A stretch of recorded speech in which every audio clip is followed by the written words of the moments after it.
अस्सलाम वालेकुम dear students. अभी तक हम देख चुके हैं that benzene and its derivatives या इन जनरल हम कहें एरोमेटिक कंपाउंड्स की जो रिएक्शन ऑफ चॉइस है that is electrophilic substitution reaction, जिनको हम कहते हैं EAS यानी कि electrophilic aromatic substitution reaction. Further हम ये भी जानते हैं कि 5 तरह की ट्रेडमार्क EAS रिएक्शंस बेंजीन और उसके डेरिवेटिव्स करते हैं, विच इंक्लूड हैलोजिनेशन जिसमें मोस्टली क्लोरिनेशन और ब्रोमिनेशन किया जाता है, nitration, sulphonation, Friedel Crafts alkylation and Friedel Crafts acylation. इन सारे रिएक्शंस का मैकेनिज्म भी हम पहले ही देख चुके हैं। आज के लेक्चर में हम ये सीखेंगे कि अगर हमारे पास क्या प्रेजेंट है, एक सब्स्टिट्यूटेड बेंजीन प्रेजेंट है, एक mono substituted benzene. Mono substituted का मतलब है कि बेंजीन के ऊपर पहले से एक सब्स्टिट्यूएंट या फंक्शनल ग्रुप प्रेजेंट है। जैसे आप क्लोरोबेंजीन को, ब्रोमोबेंजीन को, फिनॉल को या एनिलीन को या टोल्यूइन को देखोगे तो इन सब में बेंजीन के ऊपर पहले से कुछ ना कुछ प्रेजेंट है। क्लोरोबेंजीन में क्लोरीन प्रेजेंट है, फिनॉल में OH प्रेजेंट है, टोल्यूइन में CH3 प्रेजेंट है। अब ये जो सब्स्टिट्यूएंट प्रेजेंट है इसकी वजह से इलेक्ट्रोफिलिक एरोमेटिक सब्स्टिट्यूशन रिएक्शन पे क्या असर पड़ेगा, ठीक है ना। दो तरह के असर होते हैं जो हम आगे डिस्कस करेंगे। So what is our topic for today? Effect of a substituent or functional group on the electrophilic aromatic substitution reactions of monosubstituted benzenes। यानी कि टोल्यूइन कैसे रिएक्शन करता है इन कंपैरिजन टू बेंजीन। कौन सी reactions? Electrophilic aromatic substitution reaction. क्या toluene तेज reaction करेगा, स्लो करेगा? और जब इस पे नाइट्रेशन होगा या क्लोरिनेशन होगा या फ्रीडल-क्राफ्ट अल्काइलेशन होगा तो जो इसका इलेक्ट्रोफाइल आने वाला है वो किस पोजीशन पे आएगा विद रिस्पेक्ट टू CH3, ये हम देखने वाले हैं। So let us start. देखो प्यारे बच्चों, ये जो आपका फंक्शनल ग्रुप या सब्स्टिट्यूएंट है इसके दो तरह के इफेक्ट्स बेंजीन की इलेक्ट्रोफिलिक एरोमेटिक सब्स्टिट्यूशन पे होता है। क्या मतलब हुआ? ये देखो मेरे प्यारे बच्चों, पहला इफेक्ट जो है that is effect on the rate of electrophilic aromatic substitution reaction। बहुत ही सिंपल सी बात है, कोई बड़ी बात नहीं है कि ये जो आपका क्लोरीन प्रेजेंट है इसकी वजह से या तो रिएक्शन स्लो होगी या फास्ट होगी इन कंपैरिजन टू बेंजीन, ठीक है ना। अगर बेंजीन को लेंगे तो ये जहां पे आप क्लोरीन या ब्रोमीन या NO2 देख रहे हैं वहां पे हाइड्रोजन होगा, तो कंपैरिजन विद हाइड्रोजन, अगर हाइड्रोजन को नाइट्रो से रिप्लेस करें, नाइट्रो ग्रुप से, अब नाइट्रो बेंजीन कैसे रिएक्शन करेगा? स्लो रिएक्शन करेगा बेंजीन के मुकाबले में या फास्टर रिएक्शन करेगा? अगर फास्टर करेगा तो हम बोलेंगे नाइट्रो ग्रुप की वजह से बेंजीन की रिएक्शन तेज हो रही है, या इस रिंग की रिएक्शन जो एरोमेटिक रिंग है इसकी रिएक्शन तेज हो रही है। और अगर स्लो करेगा तो हम बोलेंगे नाइट्रो ग्रुप की वजह से रिएक्शन स्लो हो रही है। सिंपल सी बात है, ठीक है। So effect on the rate of electrophilic aromatic substitution reaction. देखो प्यारे बच्चे, इसमें आपको दो तरह के ग्रुप्स मिलेंगे। एक को हम बोलेंगे एक्टिवेटिंग ग्रुप्स,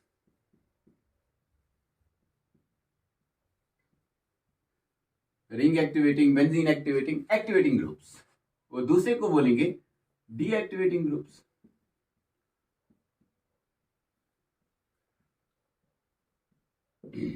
नाम से ही आपको पता चल गया होगा, एक्टिवेटिंग ग्रुप ऐसा ग्रुप होगा जिसकी वजह से रिएक्शन फास्ट होने वाली है।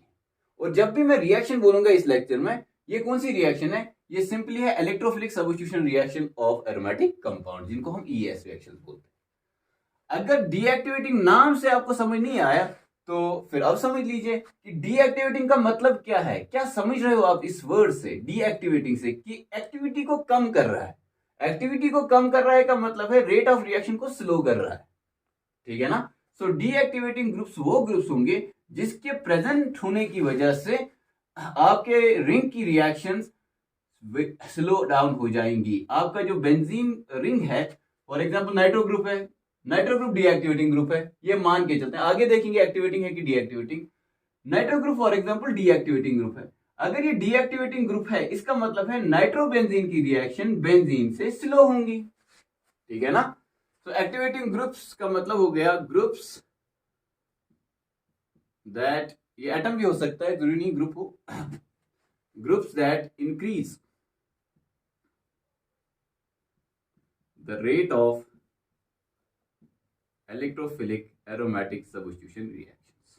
और इसका opposite deactivating groups, groups that decrease the rate of electrophilic aromatic substitution reaction. बहुत ही आसान सा कॉन्सेप्ट है, आप ध्यान दीजिएगा, 10 मिनट में पूरा कॉन्सेप्ट आपको समझ में आएगा। अब देखो रिएक्शन क्या है, इलेक्ट्रोफिलिक एरोमेटिक सब्स्टिट्यूशन रिएक्शन है क्या। ये बेंजीन है और ये बेंजीन का कोई डेरिवेटिव है। This x is not just a halogen, ये कुछ भी हो सकता है, नाइट्रो ग्रुप हो सकता है, CN हो सकता है, COCH3 हो सकता है, ठीक है ना। ये कोई सब्स्टिट्यूएंट है या कोई फंक्शनल ग्रुप है जो बेंजीन के ऊपर है। ये रिएक्शन करेगा इलेक्ट्रोफाइल के साथ और कोई हाइड्रोजन रिप्लेस हो जाएगा, ठीक है ना। ये फंक्शनल ग्रुप रिप्लेस नहीं होता, हाइड्रोजन ही रिप्लेस हो जाएगा। फॉर एग्जांपल इस ऑर्थो पोजीशन का हाइड्रोजन रिप्लेस हो गया फॉर एग्जांपल, ठीक है। ये यहां पर अपना एक्स रहेगा और यहां पर क्या आएगा प्यारे बच्चों, ई आएगा, ठीक है ना, और H प्लस बाहर निकलेगा। अब देखो प्यारे बच्चों, इलेक्ट्रोफाइल इसके साथ रिएक्शन करने वाला है बेंजीन डेरिवेटिव के साथ। Electrophile is electrophile. ये क्या है, ये एक न्यूक्लियोफाइल है। बेंजीन को जब हम देखते हैं इट्स ए वीक न्यूक्लियोफाइल। अगर इस एक्स की वजह से ये वीकर न्यूक्लियोफाइल बना और कमजोर न्यूक्लियोफाइल बना तो रिएक्शन और ज्यादा स्लो डाउन होगी, एक्स डीएक्टिवेटिंग ग्रुप होगा। अगर एक्स की वजह से इसकी न्यूक्लियोफिलिसिटी बढ़ गई, ये स्ट्रॉन्गर न्यूक्लियोफाइल बना, तो इलेक्ट्रोफाइल तेजी के साथ इसके ऊपर अटैक करेगा और रिएक्शन फास्ट होंगी, उस केस में एक्स एक्टिवेटिंग ग्रुप होगा, ठीक है ना। दूसरे तरीके से समझो, मैं चाहता हूं कि एक्स रिएक्शन तेज कराए, इसके लिए क्या जरूरी है, इसके लिए जरूरी है that x must increase electron density on this ring. अगर एक्स इलेक्ट्रॉन डेंसिटी रिंग के ऊपर बढ़ा देगा, उसका मतलब है रिंग इलेक्ट्रॉन रिच हो जाएगा। जब रिंग इलेक्ट्रॉन रिच हो जाएगा तो इन अदर वर्ड्स ये स्ट्रॉन्ग न्यूक्लियोफाइल बना। स्ट्रॉन्ग न्यूक्लियोफाइल जब बनेगा, स्ट्रॉन्ग इलेक्ट्रोफाइल के साथ रिएक्शन फास्ट करेगा। सो एक्टिवेटिंग ग्रुप ऐसा ग्रुप होगा इन नटशेल जो बेंजीन रिंग के ऊपर इलेक्ट्रॉन डेंसिटी को बढ़ाए, जो बेंजीन रिंग की न्यूक्लियोफिलिसिटी बढ़ाए, ठीक है ना। तो एक्टिवेटिंग ग्रुप कैसा होगा, it increases electron density on benzene ring. Benzene ring के ऊपर इलेक्ट्रॉन डेंसिटी को बढ़ा रहा है। और डीएक्टिवेटिंग ग्रुप कौन सा ग्रुप होगा, जो इसको कमजोर न्यूक्लियोफाइल बनाएगा। कैसे कि इसके ऊपर जो अपनी पाई इलेक्ट्रॉन डेंसिटी है उसको अपनी तरफ खींच रहा है, यानी कि एक तो दे नहीं रहा है, दूसरा इलेक्ट्रॉन डेंसिटी जिसकी वजह से ये इलेक्ट्रोफाइल के साथ रिएक्शन कर रहा है, अगर उस इलेक्ट्रॉन डेंसिटी को एक्स अपनी तरफ खींचेगा तो ये जो रिंग है ये इलेक्ट्रॉन पुअर बन जाएगा, इसकी न्यूक्लियोफिलिसिटी कम हो जाएगी, ये स्लोअर रिएक्शंस करेगा। तो डीएक्टिवेटिंग ग्रुप क्या करेगा, ये बेसिकली डिक्रीज करेगा, कम करेगा electron density on benzene ring.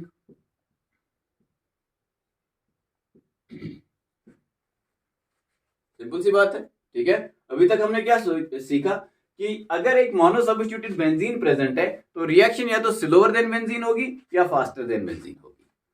अगर ब्रोमीन की वजह से रेट ऑफ रिएक्शन कम हो रहा है, स्लो डाउन हो रहा है, तो हम Br को बोलेंगे डीएक्टिवेटिंग ग्रुप।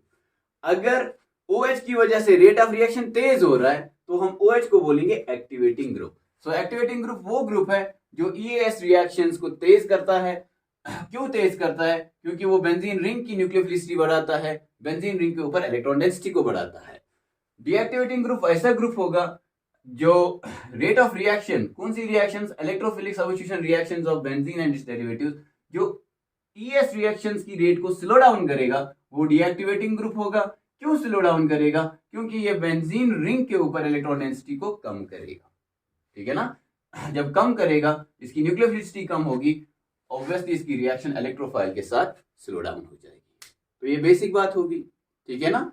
अब ऑर्गेनिक केमिस्ट्री में इलेक्ट्रॉन डिस्प्लेसमेंट इफेक्ट्स आपने पढ़े होंगे, आपने इंडक्टिव इफेक्ट देखा होगा, आपने मेसोमेरिक इफेक्ट देखा होगा, जिसको आप रेजोनेंस इफेक्ट भी कभी कभी कहते हो, ठीक है। There is a thin line of difference between the two, but mesomeric effect आपने अच्छे से देखा और इंडक्टिव इफेक्ट भी आपने पढ़ा होगा, हाइपर कंजुगेशन भी आपने पढ़ा होगा। ये वो तरीके हैं जिसकी वजह से इलेक्ट्रॉन डिस्प्लेस होते हैं, यानी कि अगर ये एक्स इलेक्ट्रॉन की डेंसिटी बेंजीन के ऊपर बढ़ा रहा है या तो इंडक्टिव इफेक्ट की वजह से बढ़ा रहा होगा, या हाइपर कंजुगेशन की वजह से बढ़ा रहा होगा, या मेसोमेरिक इफेक्ट की वजह से बढ़ा रहा होगा।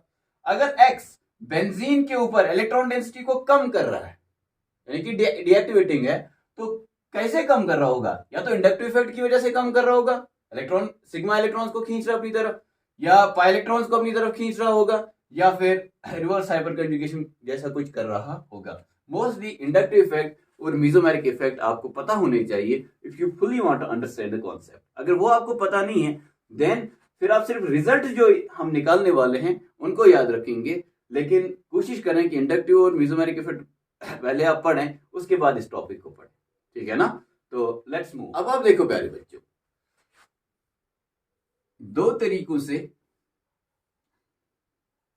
पहले हम एक एग्जांपल लेते हैं ताकि आपको बात क्लियर हो जाए।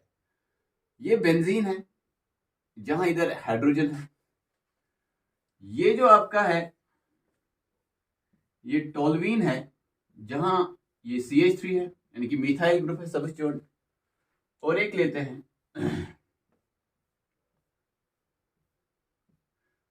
ये है CF3 trifluoromethyl methyl group, sorry trifluoromethyl benzene, ठीक है?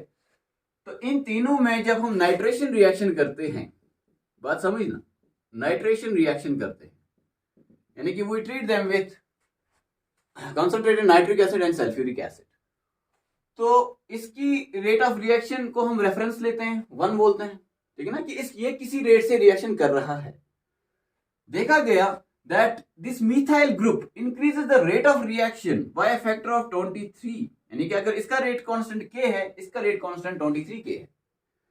अगर ये 1 मिनट में 1 मोल बना रहा है नाइट्रोबेंजीन का, तो ये 1 मिनट में 23 मोल्स ऑफ नाइट्रोटोल्यूइन बना रहा है, ठीक है? जबकि इसका रेट वो डिक्रीज करता है by a factor of 40,000। What does that? That means CH3 group ने रेट ऑफ रिएक्शन को इंक्रीज किया 23 टाइम्स और CF3 ग्रुप ने रेट ऑफ रिएक्शन को डिक्रीज किया 40,000 टाइम्स। समझ गए बात को? What does it further indicate? It means CH3 is an activating group जो हाइड्रोजन के कंपैरिजन में रेट ऑफ रिएक्शन को तेज करा रहा है। फर्दर क्या मतलब हुआ? CF3 is a deactivating group। बात क्लियर हुई? जिसकी वजह से रेट इंक्रीज हुआ वो एक्टिवेटिंग ग्रुप है। ये CH3 क्या हुआ? Activating group. क्यों हुआ एक्टिवेटिंग ग्रुप? क्योंकि इसकी वजह से रेट इंक्रीज हो गई।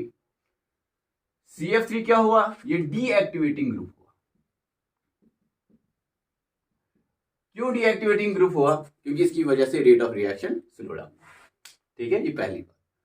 दूसरा हम क्या समझेंगे? CH3 ने इलेक्ट्रॉन डेंसिटी इस रिंग के ऊपर में बढ़ाई होगी। अगर इस रिंग को देखेंगे और इस रिंग को देखेंगे तो इस रिंग के ऊपर इलेक्ट्रॉन डेंसिटी बहुत ज्यादा होगी इसके कंपैरिजन में, जिसकी वजह से ये रिएक्शन इलेक्ट्रोफाइल के साथ तेज कर रहा है, ठीक है ना? जबकि CF3 ने इस रिंग की इलेक्ट्रॉन डेंसिटी को अपनी तरफ खींचा होगा, जिसकी वजह से ये जो यहाँ पे रिंग है ये इलेक्ट्रोफाइल के साथ बहुत स्लो रिएक्शन करेगा और रेट ऑफ रिएक्शन स्लो होने की वजह से CF3 एक डीएक्टिवेटिंग ग्रुप कहलाया। समझ गए? ये है आपका बेसिक कॉन्सेप्ट एक्टिवेटिंग और डीएक्टिवेटिंग, ठीक है? CH3 ने इलेक्ट्रॉन डेंसिटी बढ़ाई, रेट ऑफ रिएक्शन बढ़ाई।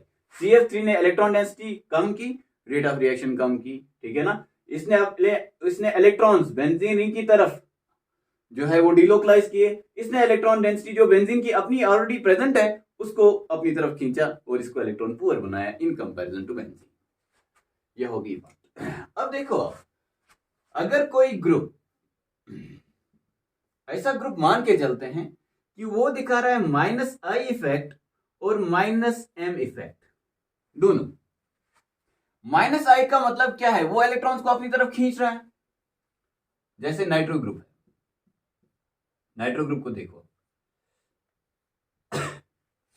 नाइट्रो ग्रुप आप सबने देखा होगा कि इसका -I इफेक्ट है, स्ट्रॉन्गली माइनस इंडक्टिव इफेक्ट, इसको हम सिग्मा इफेक्ट बोलते हैं, ठीक है ना? मेसोमेरिक इफेक्ट जो एक पाई इफेक्ट है, ये पाई इलेक्ट्रॉन्स को भी अपनी तरफ खींचता है। यानी कि नाइट्रो ग्रुप एक ऐसा ग्रुप है जिसका -I भी है -M भी है। तो जो बेंजीन का इलेक्ट्रॉन क्लाउड है उसको नाइट्रो अपनी तरफ खींच रहा है या इलेक्ट्रॉन क्लाउड ऑफ बेंजीन को बढ़ा रहा है?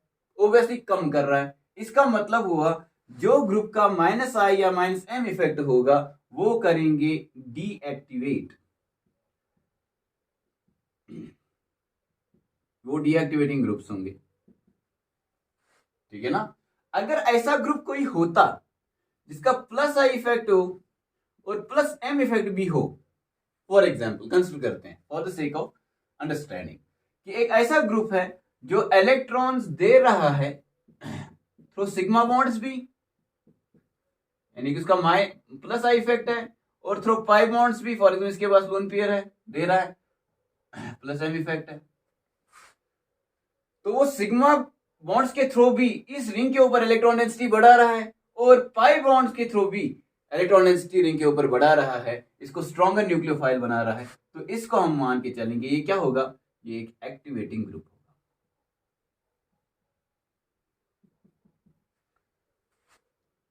ठीक है ना। ओके, जो प्रैक्टिकली हम चीजें देखते हैं उनमें यही होंगे, या तो नाइट्रोबेंजीन होगा, फिनॉल होगा, एनिलीन होगा, मिथाइल ग्रुप होगा, क्लोरो ग्रुप होगा, है ना। तो उनका हम देखते हैं। आप समझ गए बात को। देखो, माइनस आई इफेक्ट दिखा रहा है मतलब डीएक्टिवेट कर रहा है, प्लस आई इफेक्ट दे रहा है मतलब दे रहा है, इलेक्ट्रॉन दे रहा है रिंग को तो एक्टिवेट कर रहा है।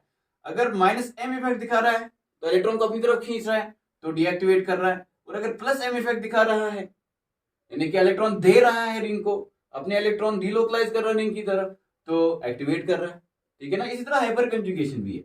अगर हाइपर कंजुगेशन दिखा रहा है प्लस एच मान के चलते हैं, यानी कि इलेक्ट्रॉन दे रहा है, ठीक है ना, तो एक्टिवेटिंग होगा। अगर रिवर्स हाइपर कंजुगेशन कर रहा है कि इलेक्ट्रॉन ले रहा है, अपनी तरफ ले रहा है रिंग के इलेक्ट्रॉन्स को, तो वो डीएक्टिवेट कर रहा है। समझ गए बात को।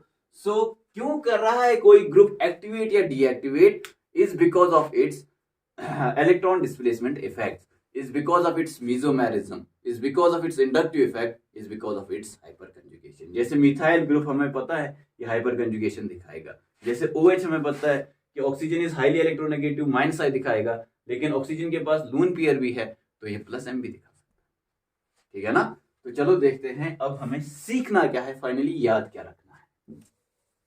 अभी तक क्या क्या सीखा हमने? अभी तक हमने देखा कि जो ग्रुप प्रेजेंट है आपके बेंजीन के ऊपर वो रेट ऑफ रिएक्शन को बढ़ा रहा है या कम कर रहा है। अगर बढ़ा रहा है तो एक्टिवेटिंग ग्रुप है, और अगर रेट ऑफ रिएक्शन को स्लो डाउन कर रहा है तो डीएक्टिवेटिंग ग्रुप है। उसके बाद हमने क्या सीखा कि बढ़ाने का मतलब ये हुआ कि इलेक्ट्रॉन डेंसिटी रिंग के ऊपर बढ़ा रहा होगा, और कम करने का मतलब ये होगा कि इलेक्ट्रॉन डेंसिटी को कम कर रहा होगा रिंग के ऊपर। और बढ़ाता हो या कम करता हो, it happens through electron displacement effects, ठीक है। अब देखो आप, जो ग्रुप्स माइनस आई और माइनस एम इफेक्ट दिखा रहे हैं वो हम सबको पता है, वो हेलोजन प्लस एम दिखा, वो क्या है, नाइट्रो ग्रुप है, नाइट्राइल है, ठीक है ना। अगर आपको नहीं पता, देखो इंडक्टिव इफेक्ट तो आपको पता होगा कि कार्बन sp हाइब्रिडाइज्ड है, ठीक है ना, या नाइट्रोजन है या ऑक्सीजन है, ठीक है ना, जिसके साथ जुड़ा हुआ है आपका कार्बन एटम, तो माइनस आई इफेक्ट दिखाएगा ही दिखाएगा, इलेक्ट्रॉन को अपनी तरफ खींचेगा। मेसोमेरिक इफेक्ट नहीं पता है तो याद रखो प्यारे बच्चों, अगर आप मल्टीपल बॉन्ड देखो अपने सबस्टिट्यूएंट के अंदर तो वो माइनस एम इफेक्ट जरूर दिखाएगा। जैसे कि नाइट्रो ग्रुप जो आप यहाँ पे देख रहे हो वो ये ऐसे है, ठीक है ना, ये डबल बॉन्ड देख रहे हो, इसका मतलब है ये माइनस एम इफेक्ट दिखा रहा होगा। ये साइनाइड ग्रुप दिखा रहे हो, आप अल्डिहाइड देखो, आप कीटोन वाला ग्रुप देख लो, ठीक है ना, कार्बोक्सिलिक एसिड वाला ग्रुप देख लो, ये सारे ग्रुप्स माइनस आई इफेक्ट भी दिखा रहे हैं, माइनस एम इफेक्ट भी दिखा रहे हैं। यानी कि चाहे इंडक्टिव इफेक्ट की बात करें या मेसोमेरिक इफेक्ट की बात करें, ये इलेक्ट्रॉन डेंसिटी को खींच रहे हैं, अपनी तरफ ले रहे हैं। जब इलेक्ट्रॉन डेंसिटी को अपनी तरफ ले रहे हैं तो इलेक्ट्रॉन डेंसिटी बेंजीन रिंग के ऊपर कम हो रही है, इलेक्ट्रोफाइल के साथ उसकी रिएक्शन ऑब्वियसली स्लो डाउन हो जाएगी। So these are all benzene या रिंग डीएक्टिवेटिंग ग्रुप्स, कोई शक नहीं, कोई फर्दर डिस्कशन नहीं, डीएक्टिवेटिंग ग्रुप्स। क्या मतलब हुआ इसका? नाइट्रोबेंजीन की electrophilic aromatic substitution reactions benzene के मुकाबले में स्लो होंगी, बेंजोनाइट्राइल की रिएक्शंस बेंजीन से स्लो होंगी, बेंजोल्डिहाइड, बेंजोफिनोन या बाकी एरोमेटिक कीटोन्स, बेंजोइक एसिड, इनकी रिएक्शंस स्लो होंगी इन कंपैरिजन टू बेंजीन। ठीक है ना. If you replace H by CN, the reaction is going to slow down. If you replace H of benzene with COH, the reaction will be slower. ठीक है ना. क्यों? खींच रहे हैं इलेक्ट्रॉन, माइनस आई भी है, माइनस एम भी है. ठीक है प्यारे बच्चों. अब हम देखेंगे अल्काइल ग्रुप्स. अल्काइल ग्रुप्स का क्या मसला है? अल्काइल ग्रुप्स बी इलेक्ट्रॉन डेंसिटी को बढ़ाते हैं. हम सबको पता है अल्काइल ग्रुप जो है वो प्लस आई इफेक्ट दिखाता है. ठीक है ना. ये हमें नहीं सीखना है इस टाइम कि कैसे दिखाता है, हाइड्रोजन की इलेक्ट्रोनेगेटिविटी कम है, कार्बन की ज्यादा है, वगैरह वगैरह, वो नहीं सीखना. हमें ये पता है अल्काइल ग्रुप जो है उसका प्लस आई इफेक्ट. इसके अलावा जब आप एक अल्काइल ग्रुप को जिसके पास अल्फा हाइड्रोजन है, जैसे कि CH3, या अगर आप यहाँ पे CH2 CH3 कर दें, आइसोप्रोपाइल कर दें कि हाइड्रोजन प्रेजेंट है, ठीक है ना, which is alpha with respect to a double bond, तो वहां पर हाइपर कंजुगेशन भी होगा. हाइपर कंजुगेशन में क्या हो रहा है? Hyperconjugation is like no bond resonance. ठीक है ना. अगर हम इसको ऐसे कर दें H और H, आपने हाइपर कंजुगेशन में से पढ़ा होगा कि ये जो सिग्मा बॉन्ड के इलेक्ट्रॉन्स हैं, these will get delocalised towards unsaturated carbon. ये ऐसे आ जाएगा. तो इलेक्ट्रॉन डिलोकलाइज हो रहे हैं कहां की तरफ? रिंग की तरफ. ठीक है ना. तो अल्काइल ग्रुप्स में प्लस आई इफेक्ट होने की वजह से, प्लस एच इफेक्ट होने की वजह से, प्लस इंडक्टिव इफेक्ट भी है, हाइपर कंजुगेशन वाला इफेक्ट भी है. दोनों इफेक्ट्स की वजह से रिंग के ऊपर इलेक्ट्रॉन डेंसिटी को बढ़ा रहा है या कम कर रहा है? बढ़ा रहा है. तो चाहे आप मिथाइल लो, इथाइल लो, ब्यूटाइल लो, ठीक है ना, isopropyl low, they will all show activating nature. These are activating groups. क्यों है activating groups? Because they increase electron density on benzene ring. वो बेंजीन रिंग के ऊपर इलेक्ट्रॉन डेंसिटी को बढ़ा रहे हैं. समझ गई बात को? नाइट्रोबेंजीन आ गया, टॉल्यूइन आ गया. उसके बाद देखो दो ग्रुप्स की हम बात करेंगे. जब ऑक्सीजन जुड़ा हो, आगे H भी हो सकता है, R भी हो सकता है, ठीक है ना, ये ईथर भी हो सकता है, फिनॉल भी हो सकता है. और दोनों को बना लेते हैं. देखो प्यारे, ऑक्सीजन ज्यादा इलेक्ट्रोनेगेटिव है या carbon? Even when carbon is sp2 hybridised, oxygen is more electronegative, 3.5 2.7, है ना. तो इलेक्ट्रॉन कौन खींचेगा? ऑक्सीजन. जब खींचेगा तो कौन सा इफेक्ट लग रहा है? Minus I effect. ठीक है ना. इलेक्ट्रॉन डेंसिटी को कम कर रहा है कि ज्यादा कर रहा है? कम कर रहा है. अगर इतना ही पढ़ा आपने तो आप ये सोचोगे कि OH is a deactivating group, लेकिन इतना ही नहीं है. आप ऑक्सीजन के ऊपर क्या देख रहे हो? Lone pair. और याद रखो, जब भी लोन पेयर देखो उस एटम के ऊपर जो इस रिंग के साथ डायरेक्टली जुड़ा हुआ है, वो प्लस एम इफेक्ट दिखाएगा. वो इलेक्ट्रॉन डेंसिटी को बेंजीन रिंग की तरफ डिलोकलाइज करेगा. हमें पता आगे फिर ऐसे होगा, ठीक है ना. वो आगे देखेंगे डायरेक्टिव इन्फ्लुएंस ऑफ ग्रुप्स में कि डिफरेंट डिफरेंट रेजोनेंस स्ट्रक्चर्स बनाएंगे. फिलहाल आप इतना सीखो जितना मैं आपको सिखा रहा हूं. मैंने बोला OH के दो चीजें इफेक्ट्स हैं. एक तो इंडक्टिव है, एक मेसोमेरिक है. इंडक्टिव इफेक्ट ऐसा है कि ये माइनस आई है, इलेक्ट्रॉन को अपनी तरफ खींच रहा है, जिसकी वजह से बेंजीन जो है इलेक्ट्रॉन पुअर बन रहा है. और मेसोमेरिक इफेक्ट जो है वो ऐसा है कि इलेक्ट्रॉन दे रहा है, ठीक है ना, प्लस एम इफेक्ट है, जिसकी वजह से रिंग के ऊपर इलेक्ट्रॉन डेंसिटी बढ़ रही है.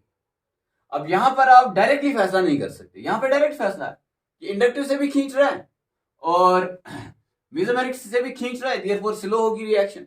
यहां डायरेक्ट बोल सकते हो कि इंडक्टिव से भी दे रहा है अल्काइल ग्रुप, हाइपर कंजुगेशन से भी दे रहा है, तो एक्टिवेटिंग होगा. लेकिन यहां पर अब नहीं बोल सकते हो डायरेक्टली, ठीक है ना, क्योंकि इंडक्टिव इफेक्ट ऐसा है कि इलेक्ट्रॉन खींच रहा है अपनी तरफ, और मेसोमेरिक इफेक्ट ऐसा है कि इलेक्ट्रॉन दे रहा है, यानी कि कम भी कर रहा है. एक प्रोसेस इंडक्टिव की वजह से इलेक्ट्रॉन डेंसिटी इसके ऊपर कम कर रहा है, और मेसोमेरिक इफेक्ट की वजह से बढ़ा रहा है, स्लो डाउन कर रहा है, क्विक कर रहा है, तेज कर रहा है, रिएक्शन को ब्रिस्क कर रहा है, ठीक है ना. Net effect is experimental. अब हम एक्चुअल रिएक्शन करेंगे, नाइट्रेशन ऑफ फिनॉल करेंगे, हेलोजिनेशन ऑफ फिनॉल करेंगे, और जब ये किया गया तो देखा गया that mesomeric effect is much more stronger than inductive effect.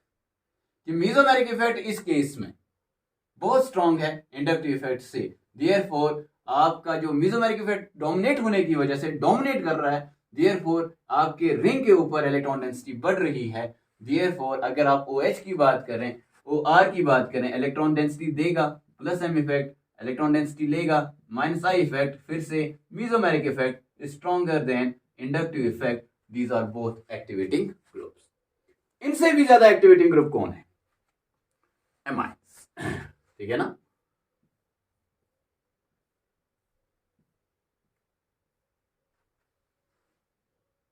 Lone pair कितना दे सकता है? That's basicity. और एमाइन तो और भी ज्यादा बेसिक है। ठीक है ना। आपको पता है फिनॉल के मुकाबले में aniline is much more basic, therefore ये ज्यादा इलेक्ट्रॉन दे सकता है, which means NH2 is more activating. तो यहां पर भी दो इफेक्ट्स हैं, प्लस M इफेक्ट और माइनस I इफेक्ट। फिर से mesomeric effect is dominant over inductive effect, जिसकी वजह से NH2 हो, NHR हो यानी कि सेकेंडरी अमाइन हो, या NR2 हो यानी कि टर्शियरी अमाइन हो, ये तीनों जो होंगे these will be activating groups। तो पहला हमने ये याद रखा, ये सारे ग्रुप्स डीएक्टिवेटिंग हैं। दूसरा हमने अल्काइल ग्रुप्स याद रखा, एक्टिवेटिंग है। तीसरा हम याद रखेंगे OH, OR, NH2 amine, NHR secondary amine, NR2 tertiary amine. इन सब के लिए क्या याद रखेंगे? Mesomeric effect is dominant over inductive effect, therefore these are activating groups। ठीक है ना। फर्दर ये भी याद रख सकते हैं that aniline is more activating than phenol, which is further OH, and OH is more activating than OR। ठीक है ना। चलो, अब आप ये पूछ सकते हो, क्या कोई ऐसा भी कंपाउंड है, क्या कोई ऐसा भी ग्रुप है जिसका इंडक्टिव इफेक्ट और मीजोमेरिक इफेक्ट दोनों प्रेजेंट हैं लेकिन अपोजिट डायरेक्शन में काम कर रहे हैं? जैसे यहां पे अपोजिट डायरेक्शन में काम कर रहे थे। ठीक है, चलो यही अपोजिट डायरेक्शन में काम कर रहे हैं कि माइनस I है प्लस M है, लेकिन इंडक्टिव इफेक्ट स्ट्रॉन्गर है। तो इसका आंसर है yes, and that's very important, वो आपको याद रखना है। और वो है हेलोजेंस। ठीक है ना। तो हेलोजेंस जो है उनका जो बेसिसिटी है, उनका जो इलेक्ट्रॉन देना है through mesomeric effect, that's very poor, लेकिन उनका जो इंडक्टिव इफेक्ट है वो काफी स्ट्रॉन्ग, जिसकी वजह से इंडक्टिव इफेक्ट उनमें डोमिनेट करता है। और क्योंकि इंडक्टिव इफेक्ट डोमिनेट करता है तो वो ज्यादा इलेक्ट्रॉन लेते हैं, कम इलेक्ट्रॉन देते हैं, जिसकी वजह से रिंग के ऊपर ओवरऑल असर ये पड़ता है, नेट इफेक्ट ये पड़ता है कि रिंग जो है उसकी इलेक्ट्रॉन डेंसिटी कम हो जाती है और इलेक्ट्रोफाइल के साथ उसकी रिएक्शन स्लो डाउन हो जाती है। यानी कि हेलोजेन और electron more of electron withdrawing groups than electron donating groups, therefore halogens और डीएक्टिवेटिंग ग्रुप्स। ठीक है, तो चलो देखते हैं उसको भी।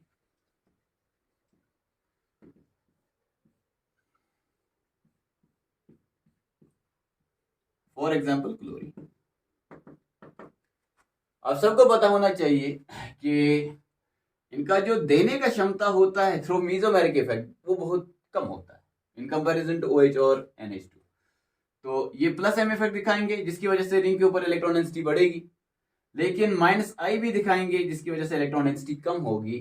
तो हेलोजेंस के केस में inductive effect is dominant over mesomeric effect, जिसकी वजह से हेलोजेंस जो है ये deactivating groups.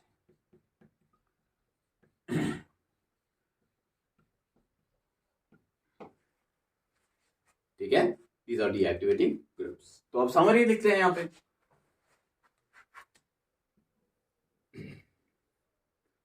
Activating groups, activating groups जो रेट ऑफ रिएक्शन को तेज करते हैं, रेट ऑफ रिएक्शन को बढ़ाते हैं, इलेक्ट्रॉन डेंसिटी बेंजीन के ऊपर बढ़ाते हैं।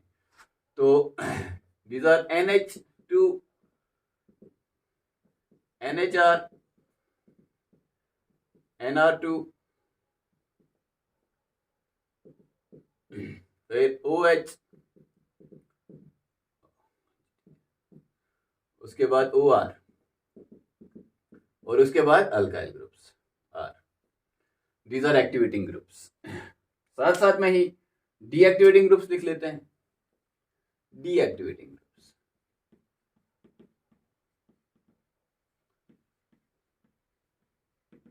पहले हाईली डीएक्टिवेटिंग लिखेंगे, यानी कि जिनका माइनस I भी है माइनस M भी है, दोनों माइनस है, दोनों तरीकों से इलेक्ट्रॉन को अपनी तरफ खींचते हैं। वो कौन से हैं? फॉर एग्जाम्पल नाइट्रो है आपका, CN है, अल्डिहाइड है यानी कि कार्बोनाइल ग्रुप्स, कीटोन है, कार्बोक्सिलिक एसिड है, फिर हेलोजेंस हैं जिसमें क्लोरीन है, ब्रोमीन है, ठीक है ना। These are deactivating group. तो activating group rate of reaction तेज होगी बेंजीन के मुकाबले में, deactivating group rate of reaction benzene के मुकाबले में स्लोअर होगी। So this was the first thing कि क्या इफेक्ट है सब्स्टिट्यूएंट का बेंजीन के डेरिवेटिव्स के अंदर on the rate of electrophilic aromatic substitution reactions. तो दो तरह के इफेक्ट्स हैं, एक्टिवेटिंग इफेक्ट, डीएक्टिवेटिंग इफेक्ट, पूरा डिटेल दे चुके हैं and this is the conclusion जो आपको याद रखना है। तो चलो प्यारे बच्चों, अब हम देखते हैं कि ये जो सब्स्टिट्यूएंट प्रेजेंट होता है या फंक्शनल ग्रुप प्रेजेंट होता है बेंजीन के ऊपर, इसका डायरेक्टिव इन्फ्लुएंस क्या है। तो डायरेक्टिव इन्फ्लुएंस पहले समझते हैं, what is directive influence. Directive influence ये है कि ये जो क्लोरोबेंजीन है इसकी हम क्लोरीनेशन करेंगे तो आने वाला क्लोरीन जो दूसरा होगा वो किस पोजीशन पे आएगा विथ रेस्पेक्ट टू जो पहला क्लोरीन प्रेजेंट है। देखो इस बात को समझो आप, जब आप बेंजीन को देखते हो तो बेंजीन के जो सारे पोजीशंस है ये इक्विवेलेंट है। चाहे क्लोरीन इधर आए तो 1 क्लोरोबेंजीन, चाहे क्लोरीन इधर आए तो 1 क्लोरोबेंजीन, चाहे क्लोरीन इधर आए तो 1 क्लोरोबेंजीन। तो बेंजीन के सारे पोजीशन एक जैसे हैं। लेकिन अगर आप क्लोरोबेंजीन को देखेंगे या फिनॉल को देखेंगे, ये हो गया फिनॉल, फिनॉल को देख लिया आपने, तो फिनॉल के केस में सारे पोजीशन इक्विवेलेंट नहीं है। इस कार्बन को which is having 1-2 relation with this carbon, जिस कार्बन के ऊपर आपका OH है ये 1 मान लेते हैं तो ये 2 हो गया, इसको हम ऑर्थो बोलते हैं। यहां से ये 2 हो गया तो ये ऑर्थो हो गया। 1-3 रिलेशनशिप को हम मेटा बोलते हैं और 1-4 पोजीशन को हम पैरा बोलते हैं, ये हमें पहले से पता है। अब अगर इसका हैलोजिनेशन हम करेंगे, अगर इसका नाइट्रेशन करेंगे, अगर इसका सल्फोनेशन करेंगे तो जो इलेक्ट्रोफाइल है वो कहां पे आएगा? क्या वो ऑर्थो पे आएगा या वो मेटा पे आएगा या पैरा पे आएगा? क्या ऑर्थो और मेटा पे आएगा, ऑर्थो और पैरा पे आएगा? कहां कहां आ सकता है ये डिपेंड करता है इस सब्स्टिट्यूएंट पे। इसीलिए इस सब्स्टिट्यूएंट का एक डायरेक्टिव इन्फ्लुएंस है, यानी कि जब इसका हम कोई इलेक्ट्रोफिलिक एरोमेटिक सब्स्टिट्यूशन रिएक्शन करेंगे तो इलेक्ट्रोफाइल किसी खास जगह पे आएगा। वो ऐसा नहीं है कि इन तीनों का 33.3% चांस, ऐसा नहीं, कहीं पे आने का चांस ज्यादा है, कहीं पे आने का चांस कम है। कहां पे ज्यादा है? That's directive influence. समझ गए बात को। इस ज़मीन में आपको मैं सिर्फ 2 एग्जांपल्स पहले समझाना चाहूंगा, आपको पूरी पिक्चर क्लियर हो जाएगी। पहली एग्जांपल जो मैं समझाना चाहूंगा दैट इज, यही फिनॉल कर लेते हैं। फिनॉल या कोई भी ग्रुप जो +M इफेक्ट दिखाता है, इर्रेस्पेक्टिव ऑफ वो एक्टिवेटिंग है कि डीएक्टिवेटिंग। एक्टिवेटिंग डीएक्टिवेटिंग अलग कॉन्सेप्ट है, डायरेक्टिव इन्फ्लुएंस अलग कॉन्सेप्ट है। For example chlorine is deactivating and ortho para directing, OH group is activating and also ortho para directing, यानी कि एक्टिवेटिंग ग्रुप भी ऑर्थो पैरा है और डीएक्टिवेटिंग ग्रुप भी ऑर्थो पैरा डायरेक्टिंग है। तो हम ये नहीं कह सकते कि जो एक्टिवेटिंग है वही ऑर्थो पैरा डायरेक्टिंग है या जो डीएक्टिवेटिंग है वही मेटा डायरेक्टिंग है। ठीक है ना, ये टर्म्स आपको 10 मिनट के बाद पूरी समझ में आ जाएंगी। फिलहाल मैं आपको सिर्फ ये समझा रहा हूं कि एक्टिवेटिंग डीएक्टिवेटिंग अलग कॉन्सेप्ट है और डायरेक्टिव इन्फ्लुएंस अलग कॉन्सेप्ट है। डायरेक्टिव इन्फ्लुएंस डिपेंड करता है सिर्फ और सिर्फ आपके मीजोमेरिक इफेक्ट पे, और अल्काइल और सब्स्टिट्यूटेड अल्काइल के केस में हाइपर कंजुगेशन के इफेक्ट पे, इंडक्टिव इफेक्ट पे डिपेंड नहीं करता, ये बात है। तो OH ग्रुप जो है आपका +M दिखाता है कि -M +M, क्लोरीन जो आपका है +M दिखाता है कि -M +M। देखो आप, ये क्लोरोबेंजीन है, ये भी +M है, ये फिनॉल हमने देखा ऊपर वो भी +M है, ये एनिलीन है, ये भी +M इफेक्ट दिखाता है। तो जो +M इफेक्ट दिखाते हैं उनका एग्जैक्टली सेम डायरेक्टिव इन्फ्लुएंस होगा, और जो -M इफेक्ट दिखाते हैं जो हम इसके बाद देखेंगे उनका भी सेम होगा। अब कैसा होगा वो हम रेजोनेंस से देखेंगे। तो ये 2 इलेक्ट्रॉन इधर आ जाएंगे, डबल बॉन्ड हो जाएगा, ये कार्बन 5 बॉन्ड नहीं बना सकता तो ये 2 इलेक्ट्रॉन इधर आ जाएंगे। बेसिकली कैनोनिकल स्ट्रक्चर बना रहे हैं और कुछ नई चीज नहीं है, ये वही चीजें हैं जो आप पहले ही पढ़ चुके होंगे। ये डबल बॉन्ड नहीं रहा, ये नेगेटिव चार्ज हो गया, इसमें डबल बॉन्ड आ गया, ये OH ऑक्सीजन से इलेक्ट्रॉन निकला पॉजिटिव हो जाएगा। ठीक है ना, अब हमें पता है कि ये नेगेटिव चार्ज जब डीलोकलाइज होगा ये 2 इलेक्ट्रॉन इधर आएंगे और ये 2 इलेक्ट्रॉन यहां पे आ जाएंगे। यहां कुछ नहीं हुआ, जैसा था वैसा ही रहा। ये 2 इलेक्ट्रॉन जो थे, ठीक है ना, ये 2 इलेक्ट्रॉन यहाँ पे मूव कर रहे हैं ना, ये 2 इलेक्ट्रॉन यहाँ पे आ गए तो डबल बॉन्ड बन गया, और इस डबल बॉन्ड के 2 इलेक्ट्रॉन इधर आ गए तो नेगेटिव चार्ज हो गया। उसके बाद एक और कैनोनिकल स्ट्रक्चर बनाते हैं, ये 2 इलेक्ट्रॉन यहाँ पे आ जाएंगे और ये 2 इलेक्ट्रॉन यहाँ पे आ जाएंगे। सिंपल रेजोनेंस दिखा रहे हैं, मेसोमेरिक इफेक्ट, सॉरी,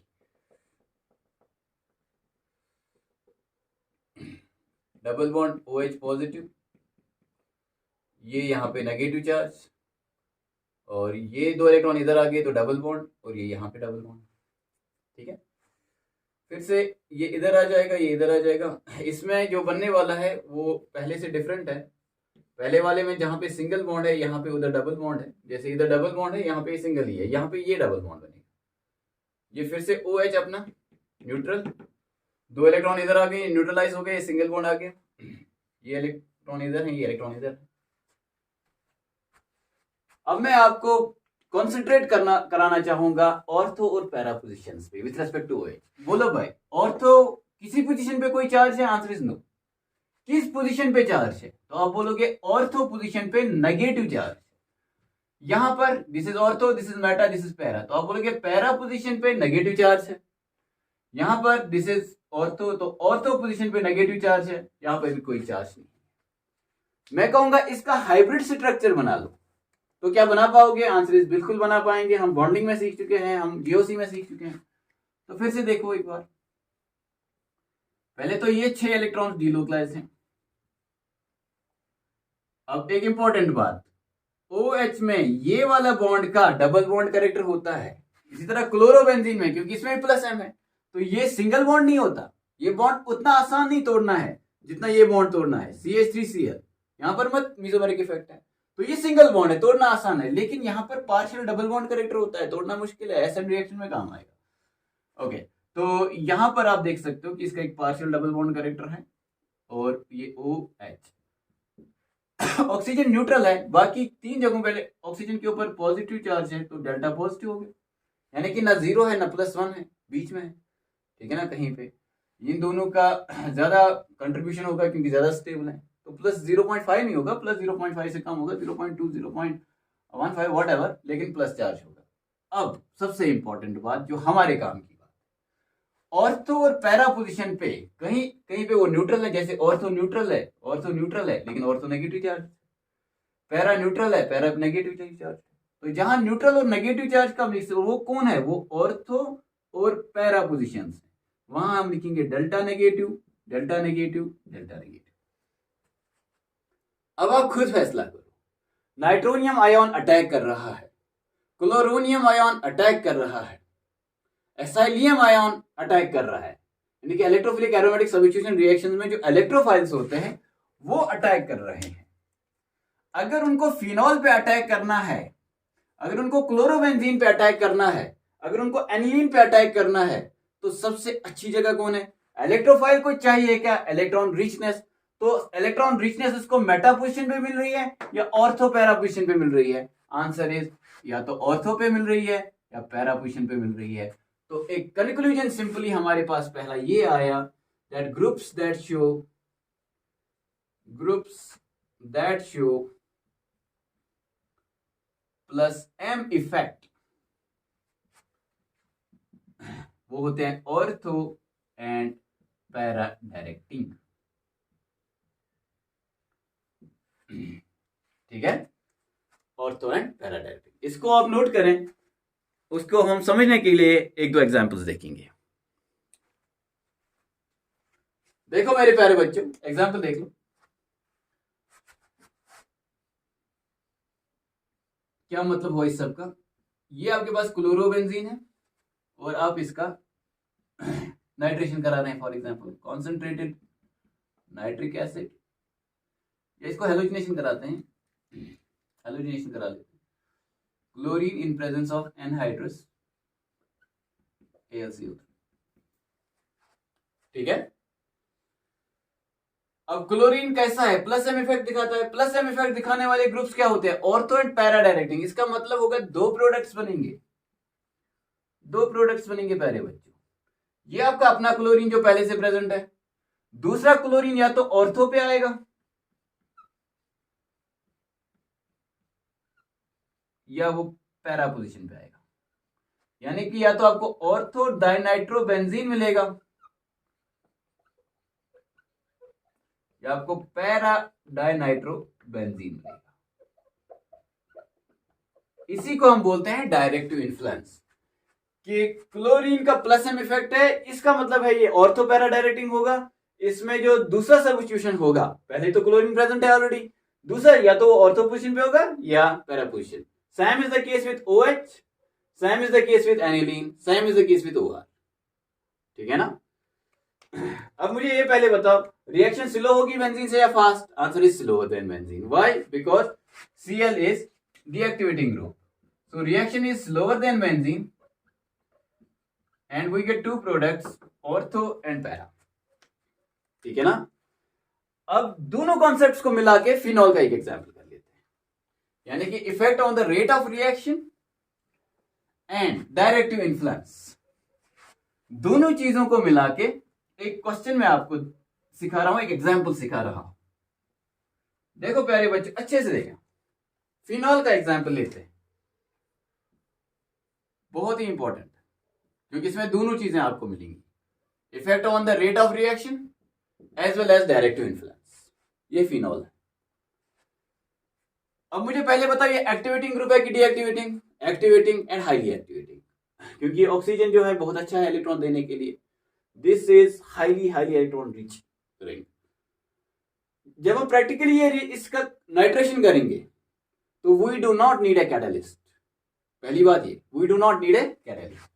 और दूसरी बात ये कि अगर हम डाइल्यूट भी इस्तेमाल करेंगे नाइट्रिक एसिड, तब भी सब्स्टिट्यूशन होगा, डाइल्यूट के साथ भी होगा। आप पूछेंगे ऐसा कैसे हो सकता है? Because this is highly nucleophilic ring. अब इसमें कमजोर इलेक्ट्रोफाइल, जो नाइट्रोनियम है वो स्ट्रॉन्गर इलेक्ट्रोफाइल है देन नाइट्रिक एसिड। अब कमजोर इलेक्ट्रोफाइल भी यहां पे अच्छी खासी रिएक्शन करेगा। ये होगी पहली बात कि यहां पर हमें कैटलिस्ट की जरूरत नहीं पड़ी, क्योंकि ये एक्टिवेटेड रिंग है। दूसरी बात ये कि OH अगर इधर है तो OH का प्लस एम इफेक्ट है कि minus M effect? Plus M. कैसे पहचानते हैं प्लस एम? लून पेयर से पहचानते हैं। लून पेयर है मतलब प्लस एम है, मतलब ऑर्थो एंड पैरा डायरेक्टिंग। इसका मतलब है या तो ऑर्थो पोजीशन पे आएगा nitro, making ortho nitrophenol which has intramolecular hydrogen bonding, plus OH NO2, para nitrophenol which has intermolecular hydrogen bonding. इन दोनों को स्टीम डिस्टिलेशन से अलग करते हैं, जैसे आपने केमिकल बॉन्डिंग में हाइड्रोजन बॉन्डिंग में सीखा होगा। ठीक है ना। इसका बॉइलिंग पॉइंट ज्यादा होता है, इसका कम होता है। हमारा टॉपिक इस वक्त ये नहीं है। हम ये देख सकते हैं कि फिनॉल को डाइल्यूट नाइट्रिक एसिड से ट्रीट करेंगे, या तो ऑर्थो पोजीशन पे नाइट्रो ग्रुप आएगा या पैरा पोजीशन पे। अब अगर कॉन्सेंट्रेटेड से किया तो कॉन्सेंट्रेटेड, अब रिएक्शन और ज्यादा जो है खतरनाक होने वाली है। तो जितने भी हाई इलेक्ट्रॉन रिच जगह हैं, यानी कि दोनों ऑर्थो और पैरा, उन सब जगहों पे नाइट्रेशन होगा। Therefore we are going to get this. अगर यहां पर आपका OH प्रेजेंट था, ये ऑर्थो है, यहां पे भी नाइट्रेशन होगा, ये ऑर्थो है, यहां पे भी नाइट्रेशन होगा, मेटा पे नहीं होगा, पैरा पे होगा। So will get 2,4,6 trinitrophenol which is better known as very famous acid picric acid. यहां पे भी हम डायरेक्ट इन्फ्लुएंस देख रहे हैं और एक्टिवेटिंग नेचर भी देख रहे हैं। OH एक्टिवेटिंग है, इसलिए कॉन्सेंट्रेटेड नाइट्रिक एसिड की जरूरत नहीं पड़ी। OH एक्टिवेटिंग है, इसीलिए ऑर्थो और पैरा हर जगह पे नाइट्रेशन हुआ, और ऑर्थो पैरा डायरेक्टिंग है, इसीलिए ऑर्थो और पैरा पे ही नाइट्रेशन हुआ, मेटा पोजीशन पे नाइट्रेशन नहीं हुआ। ये होगा हमारा दूसरा एग्जाम्पल। ठीक है ना। तो सिंपल सी बात ये याद रखनी है, अगर आपका ग्रुप चाहे एक्टिवेटिंग हो या डीएक्टिवेटिंग, जैसे क्लोरीन डीएक्टिवेटिंग है तब भी ऑर्थो पैरा डायरेक्टिंग है, OH एक्टिवेटिंग है तब भी ऑर्थो पैरा डायरेक्टिंग है। क्यों? क्योंकि इसका भी प्लस एम इफेक्ट है।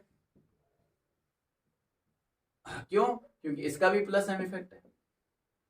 तो जिसका भी प्लस एम इफेक्ट होगा, या अल्काइल के केस में या सब्स्टिट्यूटेड अल्काइल के केस में प्लस H इफेक्ट होगा, हाइपर कंजुगेशन इफेक्ट होगा प्लस H, तो वो होंगे ऑर्थो एंड पैरा डायरेक्टिंग।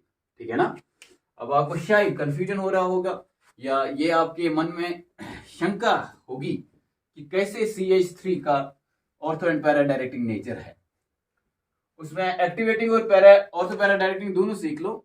मैं एक कैनोनिकल स्ट्रक्चर बना लूंगा, बाकी आप समझ जाना। ये CH3 में बना रहा हूं। ये क्या है? CH sigma bond, this is alpha hydrogen with respect to unsaturated carbon. Carbon carbon double bond है, ठीक है ना। ये कार्बोकैटायन भी हो सकता था, कार्बोकैटायन होगा या कार्बन कार्बन डबल बॉन्ड होगा। sp2 है, p ऑर्बिटल है वहां पे, उस p ऑर्बिटल की तरफ ये इलेक्ट्रॉन डेंसिटी जाएगी या अनसैचुरेशन की तरफ जाएगी, और ये दो इलेक्ट्रॉन्स यहाँ पे आएंगे।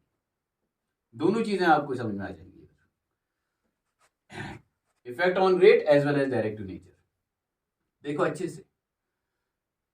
तो ये CH और H, no bond resonance is another name of hyperconjugation, आपको पता होगा। ये H पॉजिटिव ऐसे रहता है। ये दो इलेक्ट्रॉन्स यहाँ पे आ गए तो ये डबल बॉन्ड हो गया। ये दो इलेक्ट्रॉन्स इधर आ गए, नेगेटिव चार्ज हो गया, ये हो रही है अपनी जगह। फिर जैसे उनमें आपने देखा ये नेगेटिव चार्ज इधर आएगा, फिर पैरा पे आएगा, फिर से ऑर्थो पे आएगा। तो आप देख सकते हो कि CH3 या अल्काइल ग्रुप्स जहां पे अल्फा हाइड्रोजन, इस कार्बन पे एक हाइड्रोजन होना चाहिए, ठीक है ना, आगे फिर कुछ भी हो, तो उनमें भी ऑर्थो और para position will become electron rich, highly electron rich, therefore they are ortho and para directing. और यही रीजन है क्योंकि इलेक्ट्रॉन डेंसिटी उनकी तरफ बढ़ रही है, देयरफॉर ये एक्टिवेटिंग भी होते, ठीक है ना।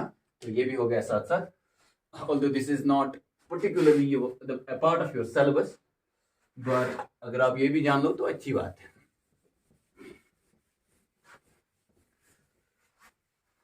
अब प्यारे बच्चों,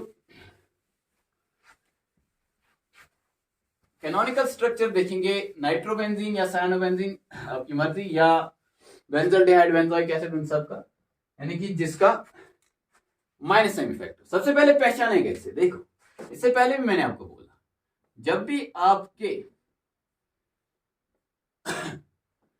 आपके सबस्टिट्यूएंट में एक मल्टीपल बॉन्ड होगा तो इलेक्ट्रॉन डेंसिटी उसकी तरफ जाएगी और उसमें माइनस एम इफेक्ट होगा।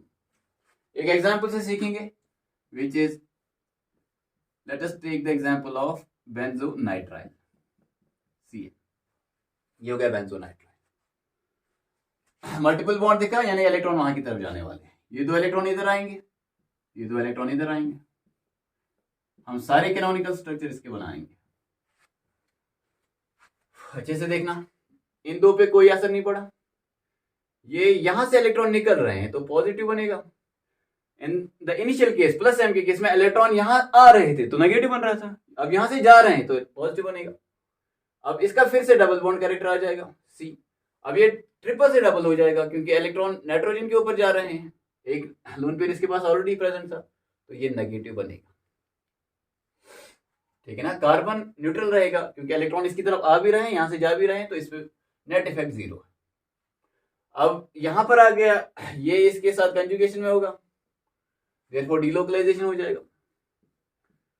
वही सब बातें जो पहले ही सीख चुके हैं। अब ये डबल बॉन्ड, यहां से इलेक्ट्रॉन निकले, ये डबल बॉन्ड, ये डबल बॉन्ड। अब ये दो इलेक्ट्रॉन्स जो हैं वो यहां पे आ जाएंगे, ये पॉजिटिव हो जाएगा,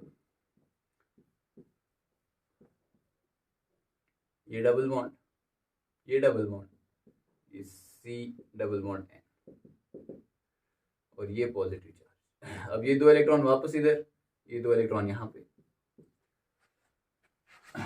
इसको जल्दी जल्दी में कर रहे हैं क्योंकि रेजोनेंस आप सीख चुके हैं। सिंगल बॉन्ड C और ये वापस ट्रिपल बॉन्ड N, एक लोन पेयर के साथ। जैसे फिनॉल में मैंने कहा आपको concentrate on ortho, Meta and para position, concentrate here also. यहां पर सारी पोजीशंस न्यूट्रल हैं। यहां पर ऑर्थो पोजीशन पे पॉजिटिव चार्ज, प्लस एम में ऑर्थो पोजीशन पे नेगेटिव चार्ज, यहां पर पैरा पोजीशन पे पॉजिटिव चार्ज है, और यहां पर ऑर्थो पोजीशन पे पॉजिटिव चार्ज।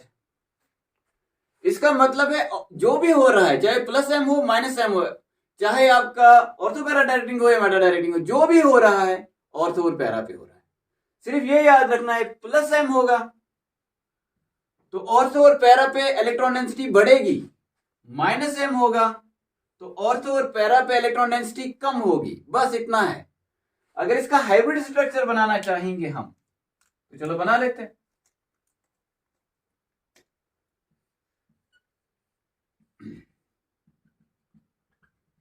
ये हो गए आपके पाई इलेक्ट्रॉन्स डिलोकलाइज्ड। अब इसका पार्शियल डबल बॉन्ड कैरेक्टर है और इसका partial triple. Nitrogen delta negative होगा क्योंकि नेगेटिव नेगेटिव न्यूट्रल। ऑर्थो और पैरा पोजीशन देखो, positive neutral neutral neutral, therefore delta positive delta positive. Meta कहीं पे कुछ नहीं होगा, चाहे प्लस एमओ माइनस है, मेटा पे कुछ नहीं होता। या तो ऑर्थो पैरा पे डेल्टा नेगेटिव होगा या ऑर्थो पैरा पे डेल्टा पॉजिटिव होगा, बस। अब मेरे प्यारे बच्चे ये बता कि अगर हेलोनियम आयन आपके पास है, क्लोरोनियम आयन, इसको क्या चाहिए? इसको चाहिए इलेक्ट्रॉन डेंसिटी। वो कहां पे नहीं मिल रही है, इसको कहां पे मिनिमम पॉसिबिलिटी है? That's ortho and para. वहां वो खुद वीक मांग रहे हैं, वो खुद डेल्टा पॉजिटिव। देयरफॉर इसका यहां पे बॉन्ड बनने का कितना चांस है?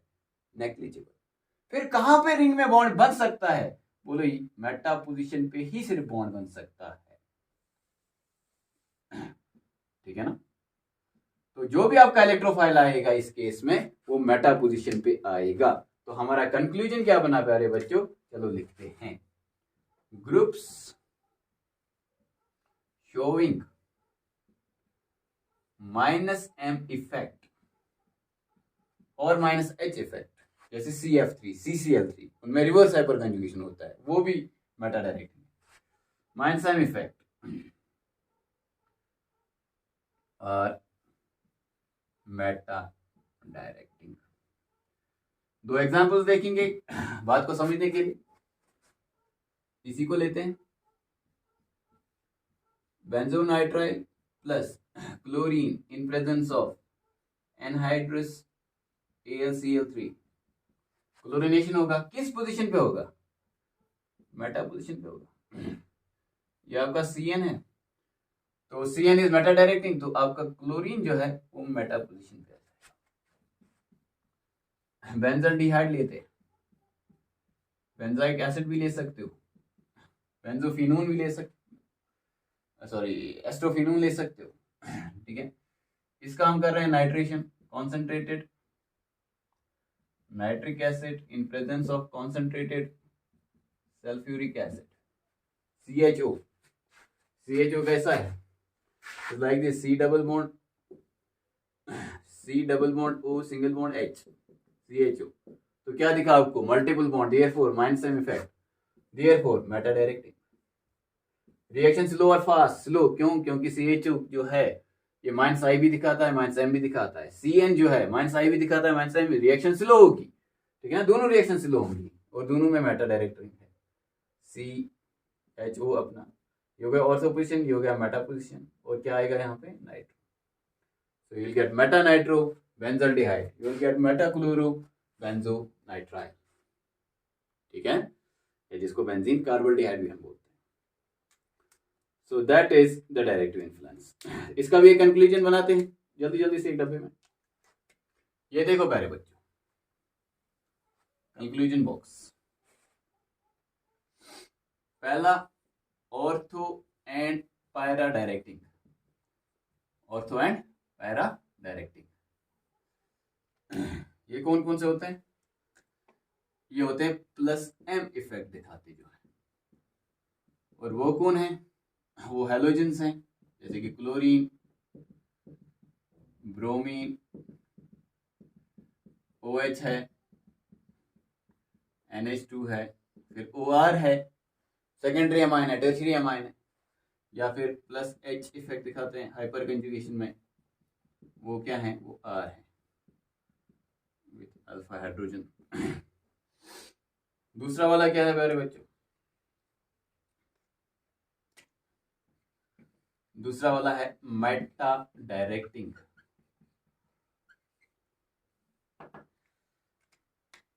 और उसमें क्या आएगा? -m इफेक्ट वाले ग्रुप्स। वो कौन से हैं? जिनमें डबल बॉन्ड ट्रिपल बॉन्ड होता है, nitro, सायानो, CHO, R, OH and so on. और इसके अलावा -H यानी कि reverse hyper conjugation, CF3 CCl3, These are also deactivating due to reverse hyperconjugation as well as meta directing. अच्छा मुझे इसमें बताओ आप COOCH3 ये किस तरह है ना, और ये भी देखो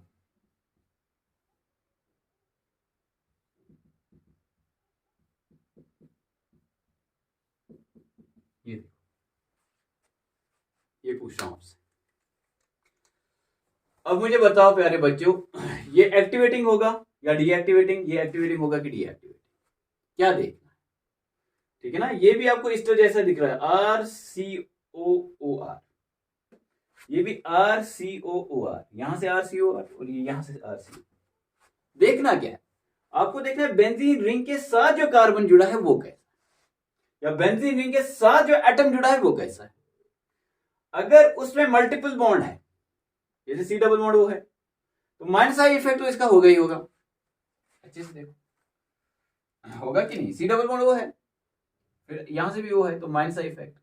इसके अलावा इसका माइनस M भी होगा क्योंकि इस कार्बन पे मल्टीपल बॉन्ड है, ठीक है। जैसे अल्डिहाइड है, कीटोन है, कार्बोन बिल्कुल वैसा ही है, तो माइनस आई इफेक्ट। तो this will be deactivating and Meta directing. इस वाले को देखो, इसमें भी वो एटम देखना है जो बेंजीन के साथ डायरेक्टली जुड़ा हुआ है, वो है ऑक्सीजन, तो माइनस आई तो होगा ही होगा, लेकिन साथ साथ क्या होगा प्लस। और ऑक्सीजन के केस में हम जानते हैं mesomeric effect is strong, therefore ये एक्टिवेटिंग होगा। एक्टिवेटिंग होने के साथ साथ क्योंकि प्लस M है, यहां पे माइनस M है, देयरफॉर मेटा डायरेक्टिंग, यहां पे प्लस M है, देयरफॉर ऑर्थो पैरा डायरेक्टिंग। समझ गए। तो आपको देखना क्या है, बेंजीन रिंग के बगल में क्या हो रहा है, वहां पर मल्टीपल बॉन्ड है तो minus M, therefore Meta directing. वहां पे लोन पेयर है तो प्लस M, देयरफॉर आपका जो है ortho para directing. So that's all for today, and that's all actually about aromatic compounds that we were supposed to discuss. जितना भी हमें aromatic compound डिस्कस करना था वो हम कर चुके हैं। Next time we'll be back with some other lecture of some different chapter. Thank you for watching today. See you then.